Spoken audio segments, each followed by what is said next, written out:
어려운 시기이지만 오히려 이 위기를 기회로 삼고 이렇게 잘 되는 사람들이 많이 있습니다. 또 여러 영역에서 그 관광이라든지 뭐 이런 여러 가지 영역에서 이제 아무것도 할 수 없는 그런 바닥을 좀 이렇게 걸어가는 그런 사람도 있습니다. 어떤 사람은 더 잘 되고 어떤 사람은 또 어렵고, 다 어렵지만 100%가 그런 건 아니에요. 어떤 사람에게는 위기가 기회가 됩니다. 성경에 보니까 누가 그런가?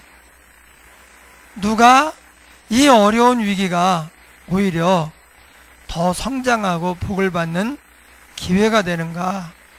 이렇게 말했습니다. 하나님을 사랑하는 자, 곧 그 뜻대로 부르심을 입은 자들에게는 모든 것이 합력하여 선을 이루느니라.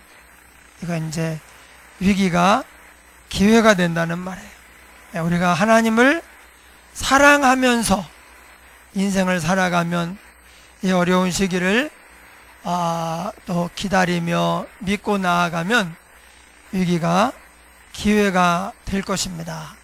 우리 옆 사람에게 한번 축복합니다. 위기가 기회가 될 것입니다. 예.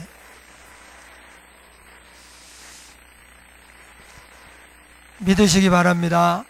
하나님이 함께 하시면 우리가 다 이길 수 있습니다. 지난주에 아들하고 이렇게 이야기를 하다가 좀 젊은 사람이라서 그런지 보는 시각이 조금 달라요. 그래서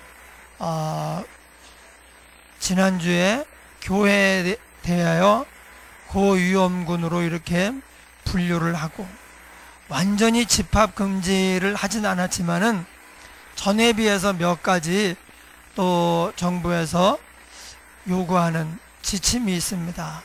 그런데 교회만 그렇고 성당이나 절은 그렇지 않아요. 어떤 사람은 왜 교회만 가지고 그러냐 이렇게 얘기를 하지만 요즘 교회발 확진자가 많이 나오는 것이 현실입니다. 그거에 대해서 아들이 이렇게 말하더라고요. 확실히 교회는 열심히 모이고 또 서로 돌아보고 이렇게 하는 것 같다고. 다른 데서는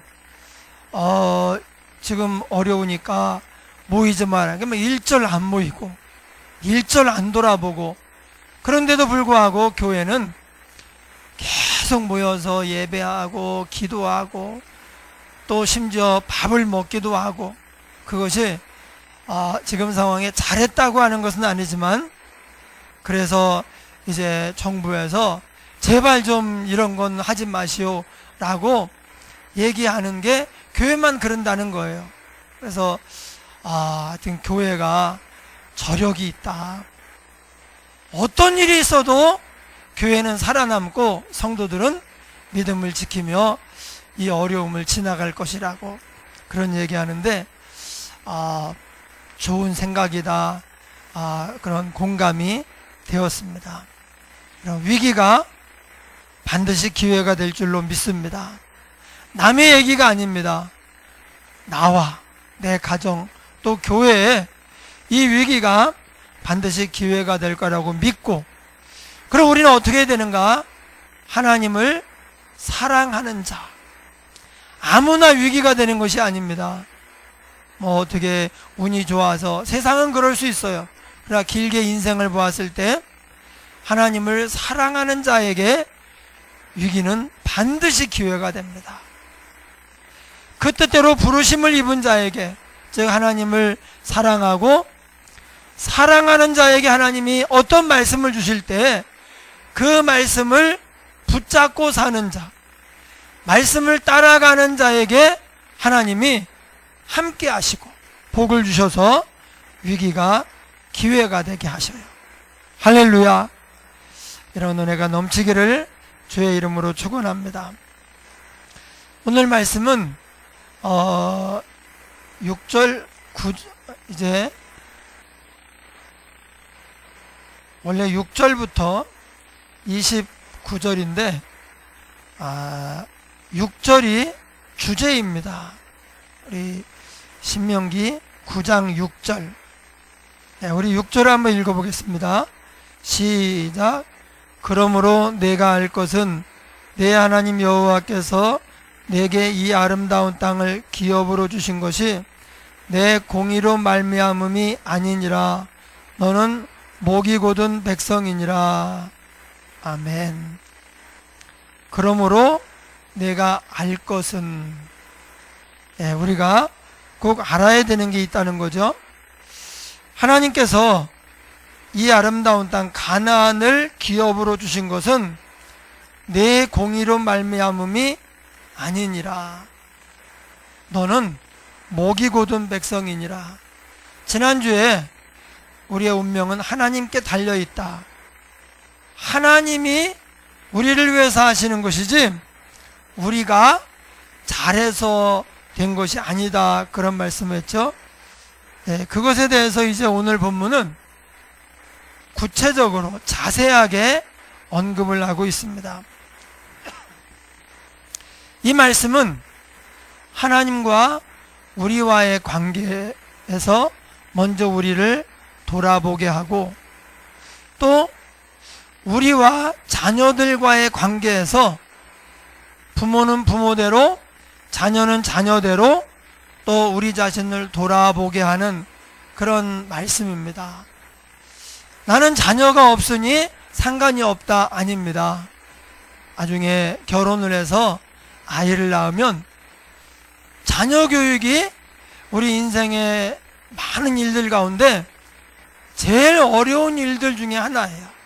자녀 교육이 참 어렵습니다.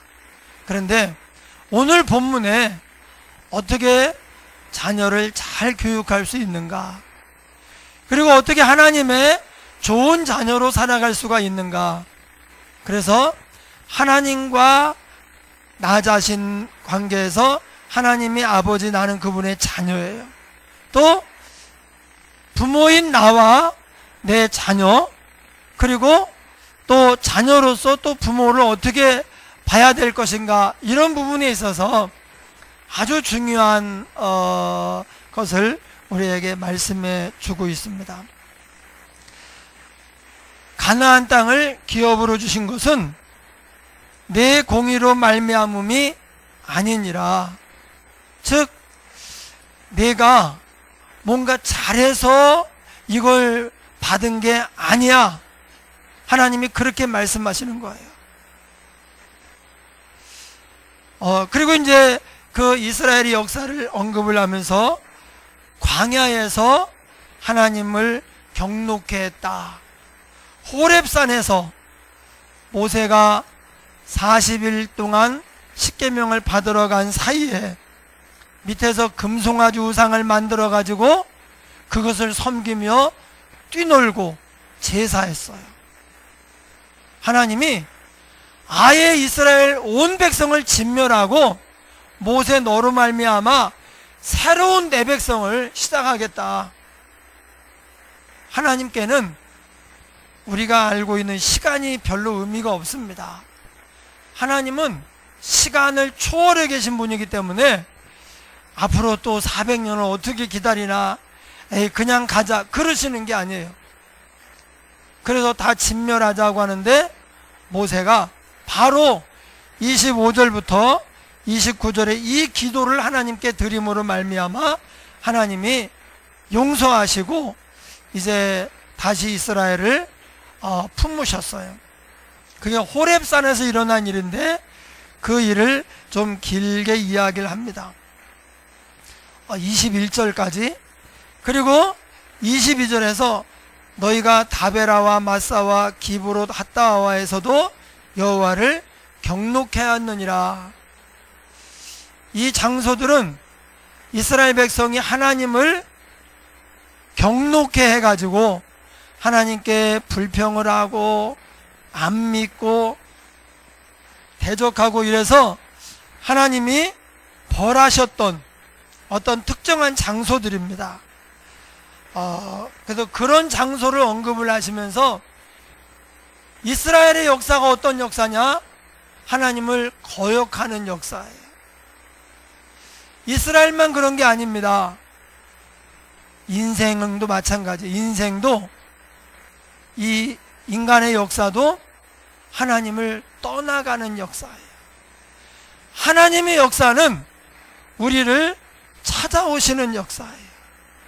인간의 역사는 점점 더 하나님을 떠나는 역사예요. 아담 이후로 점점 하나님과 멀어지고 더 악해지고 죄가 더 많아지는 것이 인간의 역사요, 이 세상입니다. 또 23절 가데스 바네아에서, 이곳은 이제 12명의 정탐꾼을 보냈는데 하나님께서 주신다고 하는 것을 안 믿고 못 들어간다, 우린 다 죽었다, 하나님이 우리를 죽이려고 여기까지 데리고 왔다, 막말을 해가지고 하나님이 진노하셔서 너희 말이 내 귀에 들린 대로 내가 시행하겠다, 못 들어간다고 했으니 너희는 못 들어간다. 그래서 하루를 1년으로 계산해가지고 40년을 다시 광야를 헤매게 만들어서, 그래서 그 당시에 20살 이상 된 사람들은 다 죽고 19살 미만까지만 이제 커서 가나안에 지금 들어가는 거예요. 예. 그게 가데스 바네아예요. 그런 얘기를 쭉 하면서 다시 이야기합니다. 24절, 내가 너희를 알던 날부터 너희가 항상 여호와를 거역하여 왔느니라. 앞에도 그랬죠. 이것을 주신 것은 내 공의로 말미암음이 아니니라. 너는 목이 곧은 백성이니라. 항상 너희는 나를 거역하여 왔느니라. 내가 너희를 알던 날부터 그랬다. 이렇게 이야기를 하고 있습니다. 이것이 우리에게 왜 중요한가? 어떤 부모는 자식을 볼 때 얘가 내 아들이다, 내가 낳은 딸이다, 이것보다 공부를 얼마나 잘하는지, 말을 얼마나 잘 듣는지, 세상에서 얼마나 훌륭한 사람으로 내 마음에 맞게 성장을 하는지, 이것을 더 중요하게 생각을 하는 거예요. 예, 공부를 열심히 하는 것도 중요합니다. 올바르게 잘 자라는 것도 중요합니다. 세상에서 성공해서 부모의 자랑이 되는 것도 중요합니다. 그러나 그 모든 것 이전에 가장 중요한 것은 관계예요. 너는 내가 낳은 내 아들이다, 내 딸이다. 그것이 가장 중요합니다. 이것이 기본으로 바탕이 된 다음에, 그 다음에 이 세상에서 어떻게 사느냐, 열심히 했느냐, 공부를 잘했느냐, 훌륭한 사람이 되느냐 안 되느냐, 그것은 그 다음 문제가 되는 거예요.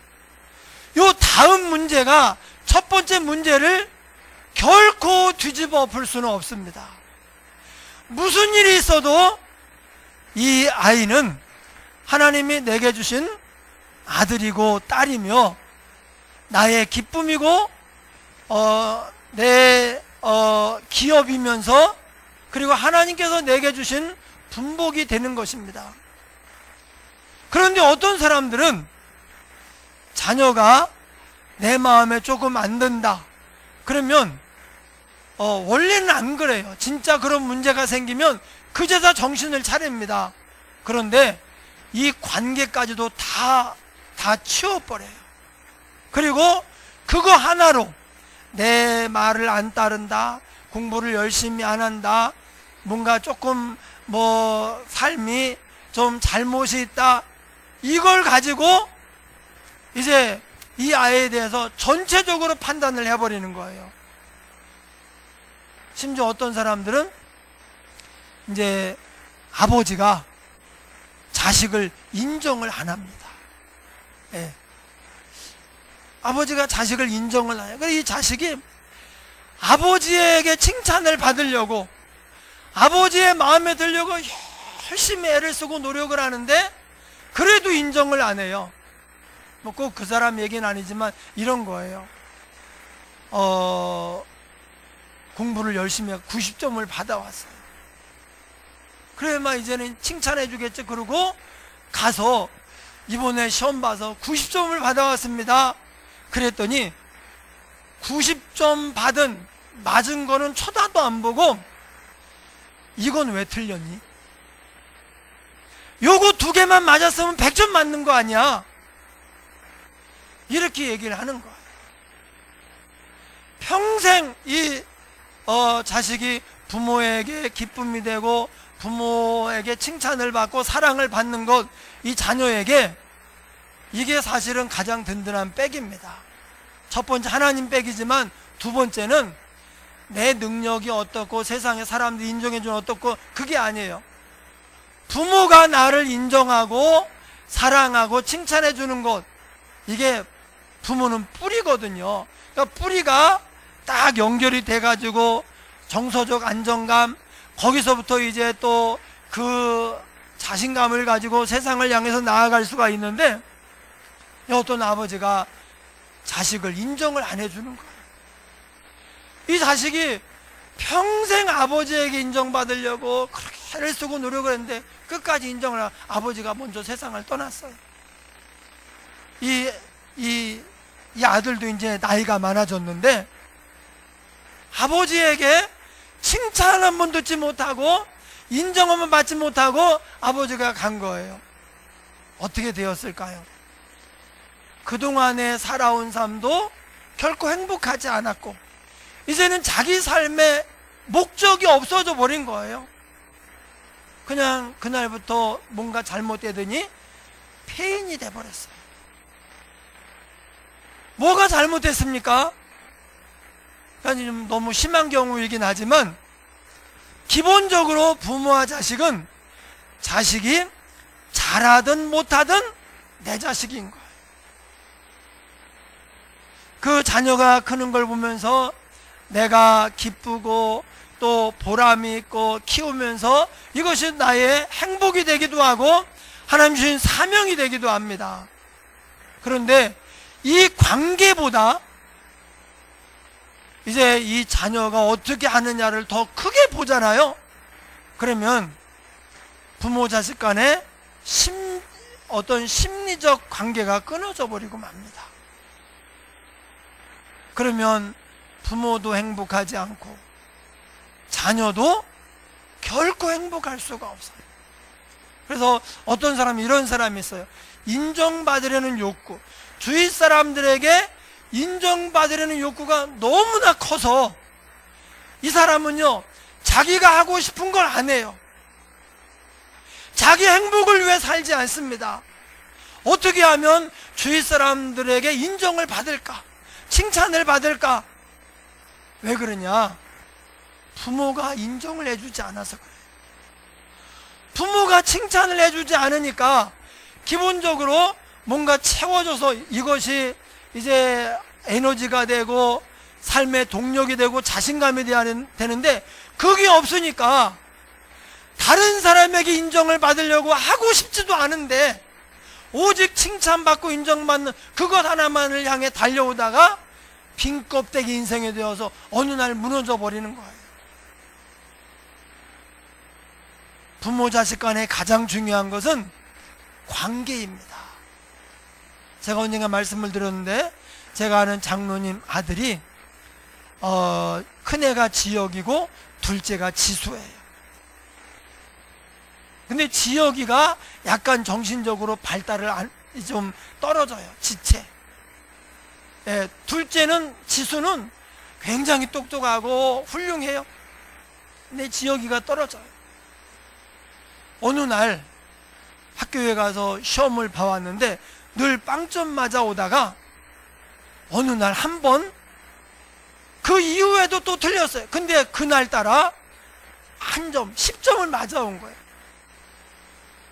얘가 집에 오는데 이 시험지를 들고 진짜 눈썹이 휘날리도록 뛰어오면서 사람들 창피한 줄도 모르고 엄마!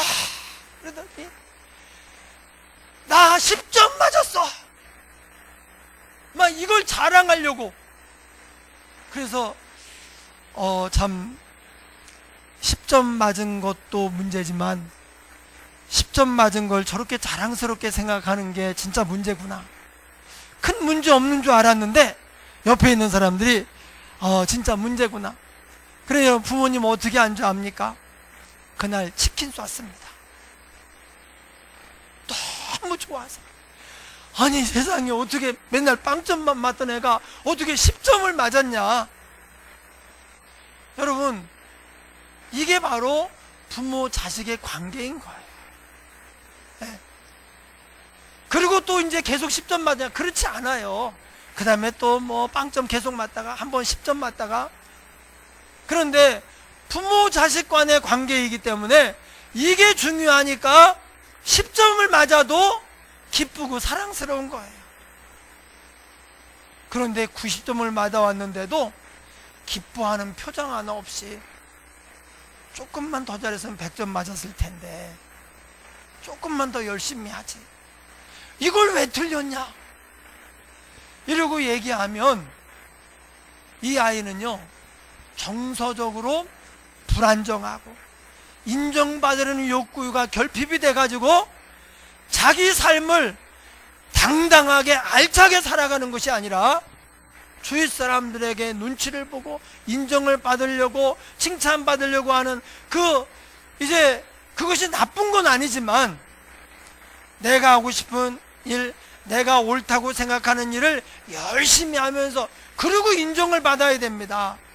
눈치를 보고 사람들에게 휘둘리고 내가 하기 싫은데 이게 아닌데 그럼에도 불구하고 인정받으려는 욕구 때문에 그렇게 갈 필요는 없는 거예요.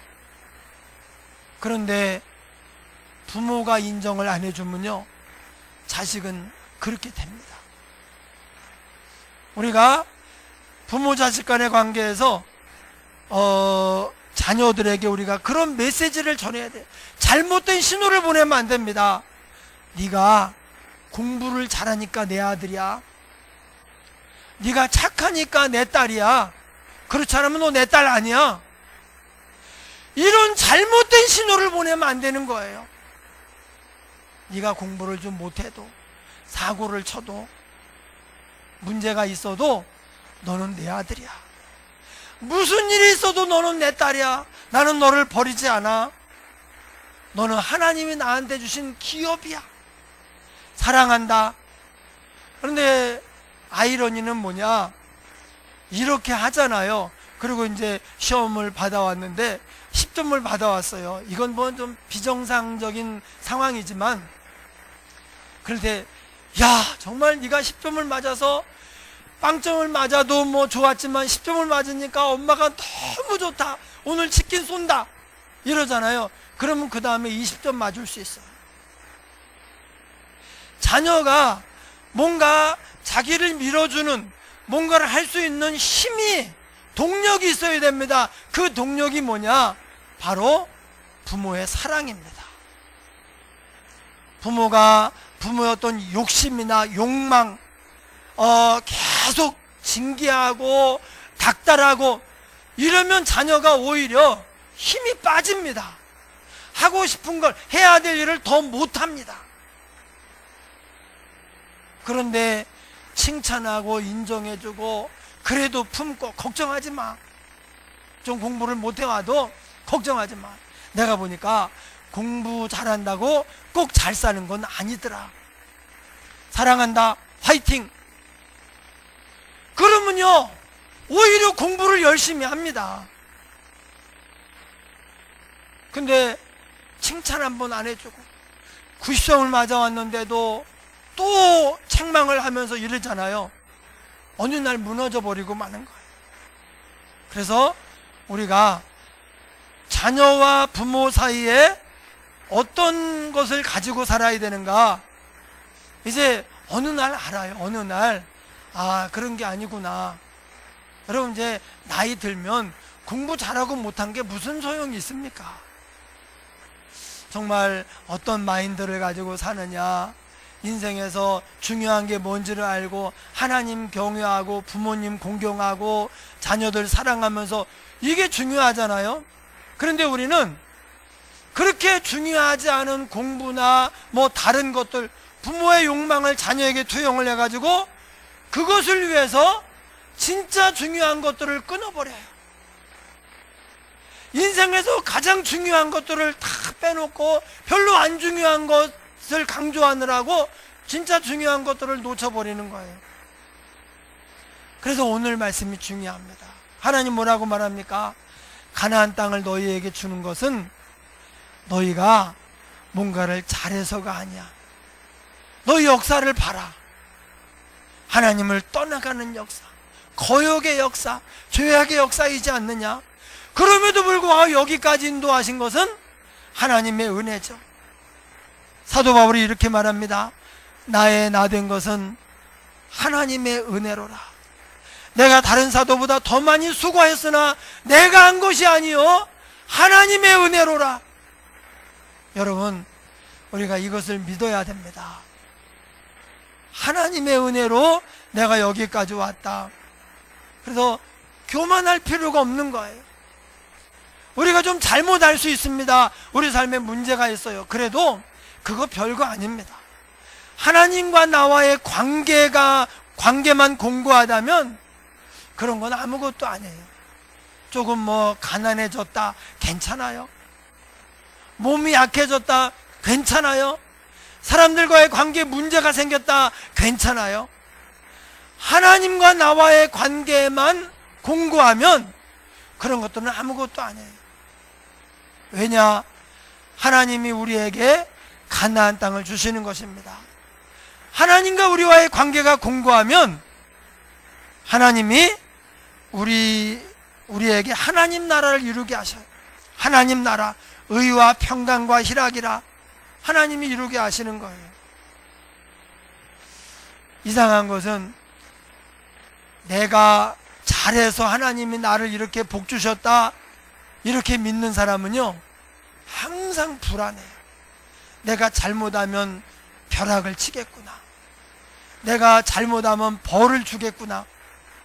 그러니까 부모 자식 간의 관계에서 나를 사랑하는 내 부모, 내가 아무리 잘못해도 나를 끝까지 품고 책임지는 내 아버지, 어머니, 이것을 이제 심어주면은 오히려 이 자녀가 잘 큽니다. 그런데 잘하면 칭찬을 하지만 잘못하면 용서 없이, 가차 없이 벌을 주는 부모다. 그러면 이제 이 관계는 아무것도 아니고 내가 잘하느냐 못하느냐 달려있다. 그러면 이제 부모에게 칭찬받으려고, 인정받으려고 그렇게 그것을 위해서 살다 보니까 자기의 삶은 없어요. 자기라고 하는 것은 부모님의 사랑과 꿈, 그리고 하나님 주신 어떤 재능이나 기본적인 게 있을 거 아니에요. 그것을 조합해서 자기가 원하는 삶을 살아야 돼요. 그런데 부모 자식 간의 관계가 잘못되면, 즉 뿌리가 끊기면 자기가 없는 거예요. 그래서 사람들에게 좋은 모습으로 보이려고 조화를 갖다가 달아놓는 거예요. 왜? 뿌리가 지금 끊겼으니까. 네? 그 플라스틱 열매를 갖다가 달아놓고 사람들에게 인정받길 바라는데 그 속이 온전하겠습니까? 아니거든요. 그래, 하나님이 너희는 그렇게 살지 말아라. 너희가 잘하면 내가 천국 보내고 너희가 못하면 지옥 보내고 그러지 않는다. 너희가 이렇게 목이 곧은 백성이고 나를 거역하는 역사, 내가 처음 안족부터 늘 그래왔지만 내가 은혜로 너희에게 가나안 땅을 기업으로 준다. 어느 날 제가 전도를 하다가 천주교인을 만났어요. 예, 천주교인들은 구원의 확신이 없습니다. 우리가 믿는 게 뭐예요? 우리 특히 장로교는 칼빈주의 예정론을 믿습니다. 그래서 하나님이 우리의 구원을 위해서 전부 다 하셨다. 하나님이 찾아오셔서 아들을 희생시키시고 그래서 다 내어고 우리에게 죽은 우리에게 생명을 선물하셨다. 그래서 내가 잘해서 착해서 열심히 교회를 다녀서 구원받은 게 아니고 하나님의 전적인 은혜로 십자가의 공로와 사랑으로 우리가 구원받았다. 이게 이제 우리 장로교회 교리예요. 그런데 이제 천주교는 이걸 믿지 않습니다. 천주교는 뭐냐? 내가 천주교를 성당을 열심히 다녀야 되고 심지어 내가 선한 일, 착한 일을 많이 해야 돼요. 구원받으려면 이게 구원의 조건입니다. 그렇게 해야 됩니다. 그러니까 죽을 때까지 불안합니다. 내가 이 구원받을 만큼 했을까? 내가 과연 지금 죽으면 구원받을 수 있을까? 그래서 그런 얘기를 하다가 저는 지금 죽어도 천국 갑니다. 그랬더니 이 사람이 가소롭다는 듯이 하나님 말고 어떻게 자기가 구원받을 것을 자신을 하니? 자기는 자신 못한다는 거예요. 가봐야 안다는 거예요. 죽어봐야 그때 안다는 거예요. 그래서 지금 어떻습니까? 지금 하나님이 아버지인가 아닌가 그게 이제 미심쩍은 거예요. 그래서 이분에게 합격이 돼야 내가 구원을 받기 때문에 합격이 되려고 열심히 살아가는 이 속에 늘 불안이 있어요. 그래서 이 구원의 확신, 하나님의 은혜로 내가 여기까지 왔고 앞으로도 하나님의 은혜로 살아간다고 하는 이 확신은 어디서 오느냐? 우리의 행위에서 오는 것이 아닙니다. 하나님과 나와의 관계, 오늘 말씀이죠.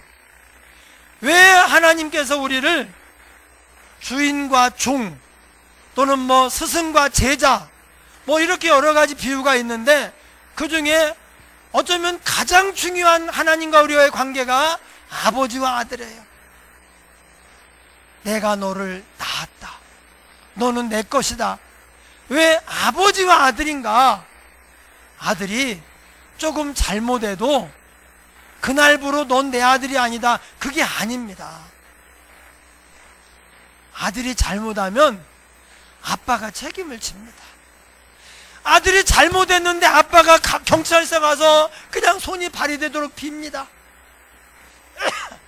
아들이 잘못했는데 아빠가 와서 돈을 다 물어줍니다. 이게 아버지와 아들이에요. 그래서 경찰들 나서면서 아들이 아버지에게 묻습니다. 아빠, 내가 잘못했는데 그러면 그냥 감옥 가게 놔둬야지 왜 아빠가 밀고 이렇게 물어주고 아빠가 고생을 그렇게 하셔요? 아빠 왈, 내가 네 아버지잖아. 너도 아빠가 되면 그때 내 마음 알 거다. 여러분, 이게 아버지인 거예요. 하나님이 그런 아버지인 거예요. 우리의 구원이나 어떤 축복이 내게 달려있다. 일부, 구원은 아니지만 우리의 복된 삶은 우리에게 일부 달려있어요. 그러나 가장 중요한 것은요, 아버지가 다 하시는 거예요. 예. 그래서 한번 따라합니다. 믿음의 사람은 하나님의 의를 붙잡는다. 내 의가 아닙니다. 하나님의 의를 붙잡고 가는 거예요. 사도 바울이 하나님의 의를 붙잡고 갑니다. 하나님이 어떤 분인가? 하나님이 우리를 위해서 하신 일, 하나님의 성품, 얼마나 사랑하시는가? 얼마나 나를 위하시면 하나밖에 없는 아들을 내놓으셨을까? 하나님의 공로, 하나님의 하신 일, 그 하나님의 의를 붙잡고 가는 게 믿음이에요. 그러면 우리 마음이 어떤 일이 있어도 흔들리지 않습니다. 예, 조금 어려움이 있어도 하나님의 의를 붙잡고 가는 사람은 흔들리지 않아요. 그래서 우리 자녀에게도 우리가 심어줘야 되는 것이 바로 이거예요. 하나님의 의처럼 나는 너의 아버지다, 엄마다, 사랑한다, 너의 잘못에 대해 내가 책임진다. 예. 지수가, 형이 그러니까요, 얘가 굉장히 똑똑해. 지수가 항상 하는 말이, 저는 앞으로 형을 책임질 거예요. 예. 형이 10점을 맞아오고 시장을 지나면서 막 아직 엄마가 보이지도 않아요. 그런데 주위 사람들에게 자랑도 할 겸, 엄마 아직 보이지도 않는데 받아쓰기 10점 맞았어요. 그리고 막 뛰어오는 거예요. 이거 막 흔들면서. 이런 형을 보는 동생이 어떻게 했어요? 그러나 형은 내가 책임진다, 이런 마음을 가지고요, 이제 그런 얘기를 몇 번 하더라고. 어린데. 근데 제가 지금 볼 때, 지금 어떻게 사는지 연락은 안 되고 뭐 소식은 모르지만 아마 지혁이가 지금도 굉장히 행복하게 살 거다, 저는 그렇게 믿고 있습니다. 왜냐면 그럴수록 이 마음에 하나님을 의지하는 마음이 크고요, 부모가 그렇게 교육을 시켰어요. 너는 하나님이 우리에게 보내준 최고의 아들이야.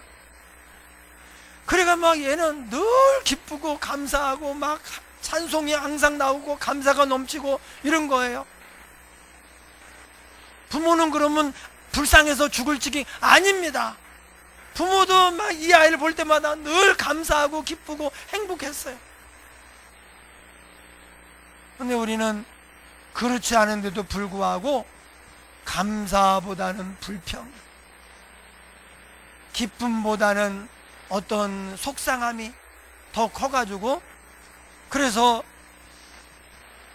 우리가 뭔가를 열심히 할수록 잘못 가게 만드는 그런 일이 된다는 거예요. 그냥 하나님께 맡기고 그냥 놔두면 되는데, 잘 키우려고 열심히 하면 할수록 오히려 문제가 커지고 그런 상황이 되는 거예요. 여러분, 두 가지 측면에서 봐야 됩니다. 하나님과 우리와의 관계에서 하나님이 내가 이런 거 내가 잘해야 되지만 혹 그러지 못할 때에도 이것 때문에 나를 이제부터 아들이 아니다 그러는 것이 아니라 책임지시고 그래도 사랑하시고 끝까지 함께 하시는 분이시구나. 또 우리가 자녀에게도, 또 자녀 입장에서 부모를 볼 때에도 그런 맥락에서 봐야 우리가 하나님의 은혜가 정말 우리에게 은혜가 되고, 또 그 의를 붙잡고 살아갈 때에 우리가 이 세상을 힘있게 살아갈 수가 있습니다. 할렐루야. 한번 말씀을 생각하면서 통성으로 기도하겠습니다. 하나님 아버지, 진심으로 감사합니다. 고마우신